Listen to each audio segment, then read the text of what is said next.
নমস্কার দর্শকবিন্দু, খুবই খুশির খবর যেটা কৃষক বন্ধু প্রকল্প নিয়ে, অর্থাৎ কৃষক বন্ধু প্রকল্পের প্রত্যেকটা কৃষকদের যেটা বর্তমানে 10,000 টাকা করে দেওয়া হয়।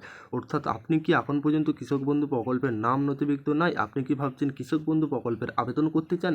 কিভাবে কৃষক বন্ধু প্রকল্পের আবেদন করবেন, কিভাবে ফর্ম ফিল আপ করবেন, কোথায় ফর্ম ফিল আপ করবেন, কোথায় ফর্ম জমা করবেন, কোথায় ফর্ম সংগ্রহ করবেন, ফর্ম ফিল আপ করতে কী কী ডকুমেন্টস লাগবে।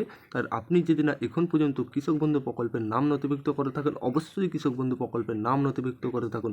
যেটা বর্তমানে সবথেকে জনপ্রিয় প্রকল্প হলো কৃষক বন্ধু প্রকল্প। এই প্রকল্পের মাধ্যমে আপনারা 10,000 টাকা আর্থিক সহায়তা পাবেন, অর্থাৎ প্রত্যেকটা কৃষকই পাবেন এই কৃষক বন্ধু প্রকল্পের মাধ্যমে। আপনি যদি না এখন পর্যন্ত আবেদন করে থাকেন, অবশ্যই খুব শীঘ্রই আবেদন করে নিন কৃষক বন্ধু প্রকল্পের। কোথায় ফর্ম পাবেন, কী কী ডকুমেন্টস লাগবেন, কীভাবে ফিল আপ করবেন, যেটা সংক্ষেপে খুব সহজে আপনাদেরকে বোঝানোর চেষ্টা করব। অবশ্যই আপনারা শেষ পর্যন্ত দেখতে থাকবেন।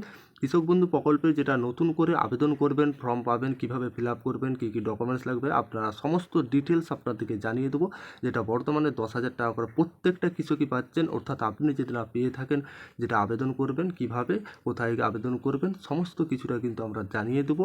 তার কিছু কারণে আর কারো কিছু যদি কৃষক বন্ধু সম্পর্কে জানার থাকে, অবশ্যই কমেন্ট করে আপনাদেরকে জানাবে। চলুন দেখা যাক কৃষক বন্ধু প্রকল্পের ফর্ম কীভাবে ফিল আপ করবেন, কোথায় আবেদন করবেন, সমস্ত ডিটেলস আলোচনা করব। আর তার আগে আপনাদের কাছে ছোট্ট একটি অনুরোধ, আপনারা যদি আমাদের চ্যানেলে প্রথমবার এসে থাকেন, অবশ্যই চ্যানেলটাকে সাবস্ক্রাইবার করে অল নোটিফিকেশান অন করে রাখবেন। প্রথমে বলা যাক যে কীভাবে আবেদন করবেন। অর্থাৎ আপনি যদি আবেদন করতে চান, আপনার দুয়ারে সরকার ক্যাম্প অথবা বিডিও অফিস থেকে কৃষক বন্ধুর ফর্মটি সংগ্রহ করতে হবে, বিডিও অফিসে বা কৃষি দপ্তরে আপনার এলাকাতে।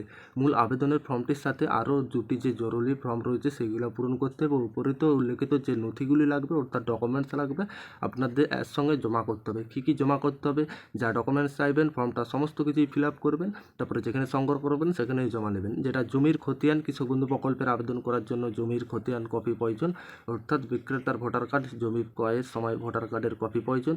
যদি উক্ত ব্যক্তি মারা গিয়ে থাকে তবে তার মৃত সার্টিফিকেট কপি প্রয়োজন, অর্থাৎ আবেদনকারীর ভোটার কার্ড কপি প্রয়োজন, অর্থাৎ আবেদনকারীর রেশন কার্ডের কপি, আবেদনকারীর ব্যাংকের পাসবুকের কপি, দুটি সাদা কালো ছবি, এই ডকুমেন্টস লাগবেন। আর ফর্মটা আপনারা বিডিও অফিসে পেয়ে যাবেন। ফিল আপ করলেই কৃষক বন্ধু প্রকল্পের নতুন উপভোক্তা হয়ে যাবেন আপনি।